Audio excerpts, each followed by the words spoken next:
The virginity is going to be strong with this one. I'm warning you guys ahead of time. Every once in a while, I'll do a video that has some generic appeal, like I'm dunking on psychics, or I'm talking about something that could appeal to someone that just stumbles on these videos. Not this one. You see, many years ago, I was thinking, how could you make a pass psychologically invisible? Not actually invisible, but psychologically invisible. To make them see something that they forget. So what I thought I'd do here in this particular video is go over some methods, some things that I've tried over the years, some things that have worked, and hopefully inspire you guys to come up with your own ways of trying to make your controls psychologically invisible. And if you're a woman and you see this, just know that I still lay it down in bed. So there's a couple different methods for this particular idea, but they all circle around the same encompassing principle, which is doing an actual control, however, doing it on the offbeat, doing it when our participant isn't necessarily caring about that particular memory. When the participant is going back and trying to rewind as to how you potentially did the trick, you're dropping little lines, little words here or there that's going to make them forget things that happened during the course of your performance. So for example, you hand them the deck and you say, I don't want to touch the cards. Remember, I've never touched them.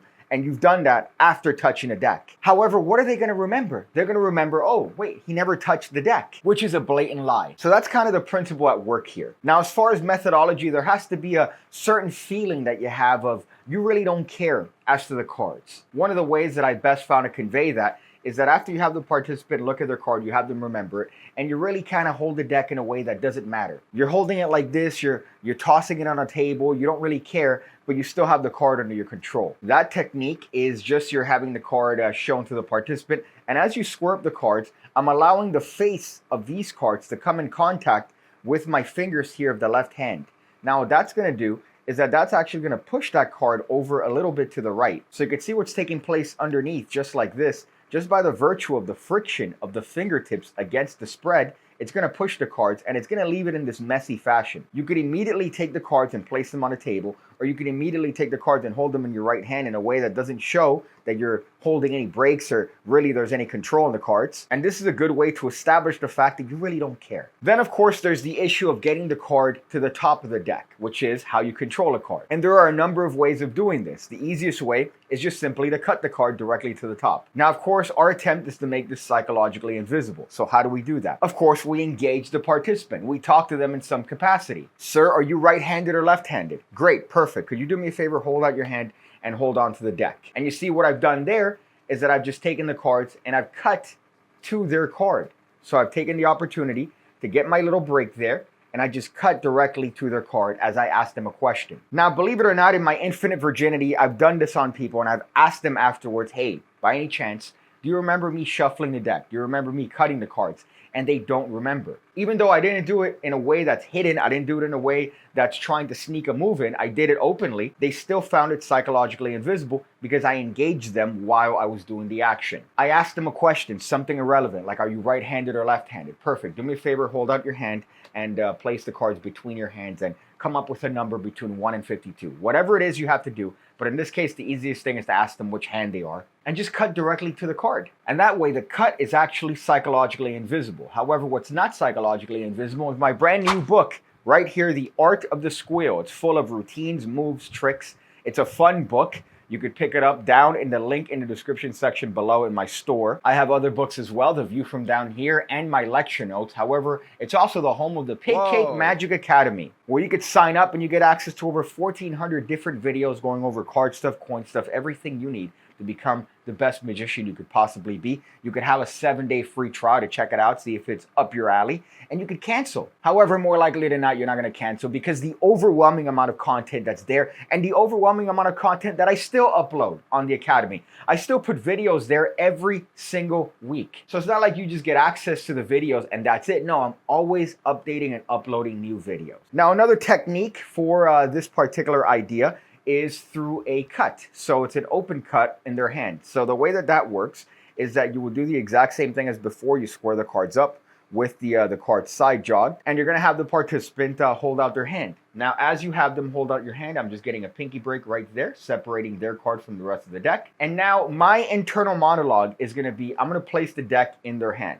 However, that's not what's going to happen. What's going to happen is I'm going to pick up only half the card, so the card's above the break, and I'm going to pretend like that was an oopsie. So my internal monologue is I'm going to put the deck in their hand. However, for some odd reason, I only managed to pick up half the cards. So I'm giving them half the cards and telling them to hold it in your hand, and then I'm placing the rest of the cards on top of that. Now what that's done is that's cut the deck. However, what I'm trying to convey to the participant is that I've accidentally picked up only half the deck. It's a small moment, it's irrelevant, you don't draw a lot of attention to it, but it's something that makes sense. Here, do me a favor, hold out the deck. Oh, my bad, place these on top, all right.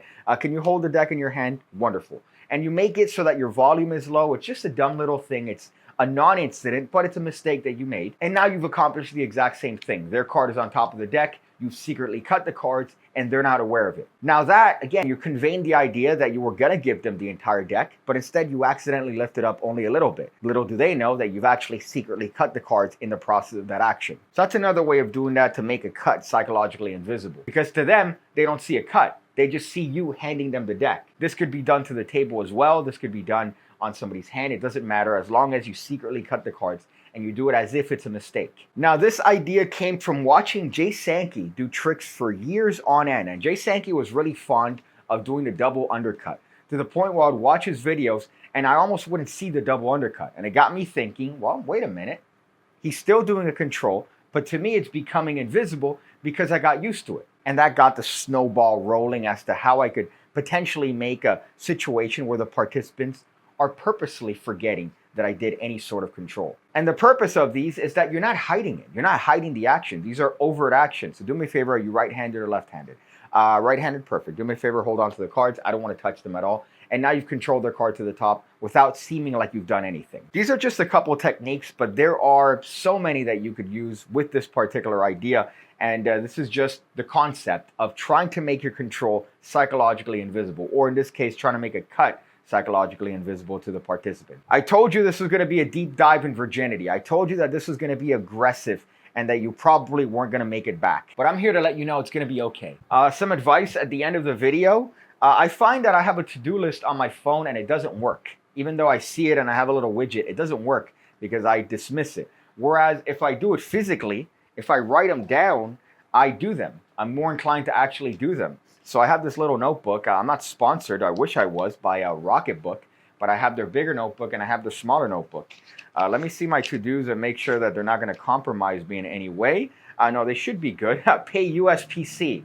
A little update on the playing cards as well. I'm going to send the money to them. There were some little things in the contract that I wanted to go through with them, which is why it's taking a little bit longer to actually get to this stage. But I'm going to pay them this today, as a matter of fact, and then that's going to start the process immediately to get the cards shipped and produced. So that's going to be fun when you guys get your missing piece deck of playing cards in your hand.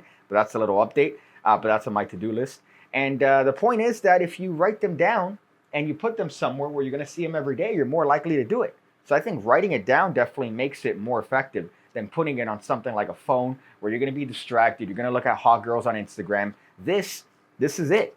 This is the only thing you're going to be looking at. There's no hot girls here. So just do it on a notebook, and you're going to find that you're going to go through your things a little bit more aggressively than if you have a to-do list on your phone. I see you again, when I see you again, when I see you again, when I see you again, when I see you again, when I see you again, when I see you again.